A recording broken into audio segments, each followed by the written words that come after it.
So the human element is really going to make or break us, I guess, in terms of this. When we look at schools, we're always telling teachers what they need to do differently, and yet the range of motion of an individual teacher without the support of the entire system aligning towards those goals has turned, I've seen this as a guerrilla warfare kind of thing for too many years, where we have small isolated pockets of excellence. And our colleagues here now are individual teachers or administrators taking the course. What ways are there that we can organize ourselves within a learning community to break down some of those behaviors that you saw? What would be good strategies for us, do you think, in between times when everything is transformed, when we're in that nascent period?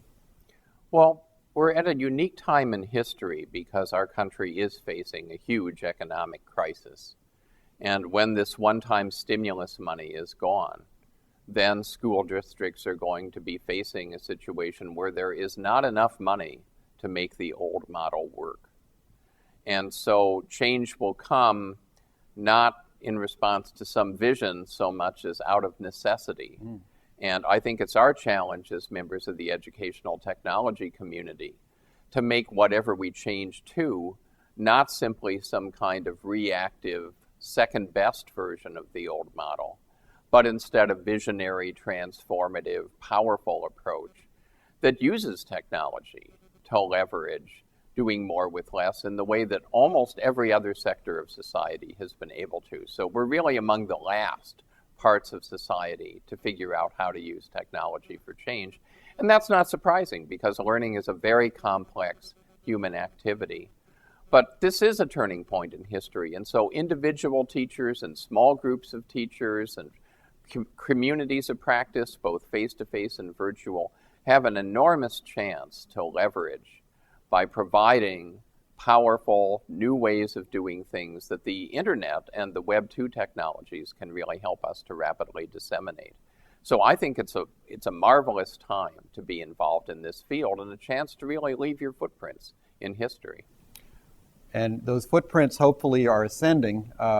And one of the ways that we've been thinking that's very critical is in elevating the thought level, the goals of the tasks that we're asking students to do. Marzano has come up with a framework where he says if you cut things into 3 levels, and the first level is that factual sort of knowledge, which we know is very easy to measure, so that predominates the instruction, sometimes hijacks the instruction.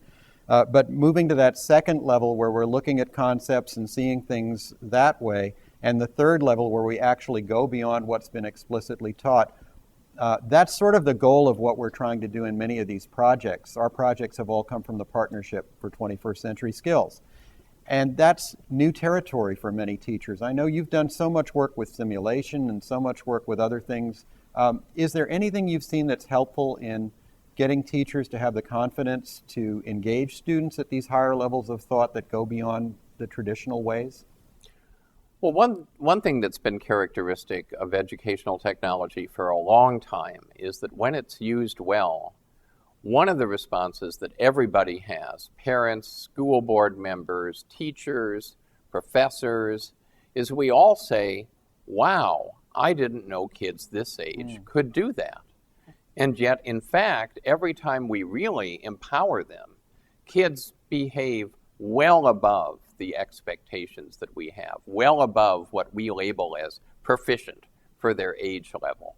So we're in sort of a dark ages in education in which we constantly underestimate what kids can do, and because they're unmotivated, because the models of pedagogy are not very effective, because the content too often is Mickey Mouse, if I can use that term here in Orlando.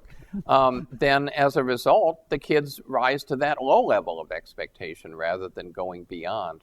And it's so important because part of this economic change is that the old types of industrial era jobs are disappearing.